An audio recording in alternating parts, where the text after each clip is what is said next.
নিশাত সুলতানা, আপনার প্রশ্নটি আমি শুরুতে দেখতে পাচ্ছি। আপনি লিখেছেন, কোনো কারণে কারো কবর ভেঙে যাওয়া কি খারাপ লক্ষণ? কবর ভেঙে গেলে কি মৃত ব্যক্তির ব্যাপারে কুধারণা করা যাবে, কিংবা কুধারণা করলে কোনো গুনাহ হবে কিনা? উত্তর হলো, কবর কোনো কারণে ভেঙে যাওয়াটা এটা অস্বাভাবিক কোনো বিষয় নয়, এবং এটা মৃত ব্যক্তি বা কবরস্থ লোকটির খারাপ হওয়ার কোনো লক্ষণও নয়।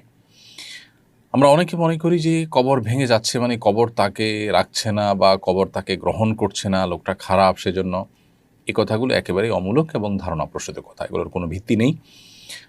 কবর ভেঙে যাওয়াটা মাটির কোনো কারণে হতে পারে, অন্য কোনো কারণে হতে পারে। অতএব কবর ভেঙে যাওয়া, কবরে পানি ওঠা, এরকম কোনো বিষয়ই আসলে মৃত ব্যক্তি বা কবরস্থ ব্যক্তির ভালো বা মন্দের কোনো বিষয়কে ইঙ্গিত করে না। বিধায় শুধুমাত্র কারো কবর ভাঙতে দেখে বা ভাঙা কবর দেখে বা কবরে পানি উঠেছে এটা দেখে ওই মৃত ব্যক্তি সম্পর্কে কুধারণা করলে সেটি গুনাহ হবে। কারণ একজন মানুষ সম্পর্কে খারাপ ধারণা করা এমনিতেই নিষেধ। সেখানে একজন মৃত মানুষ, তার সম্পর্কে খারাপ ধারণা করা, নিষেধাজ্ঞার মাত্রাটা এখানে আরও বেশি। এই জন্য এ ধরনের বদগুমান, এ ধরনের খারাপ ধারণা করা থেকে আমাদেরকে বিরত থাকতে হবে।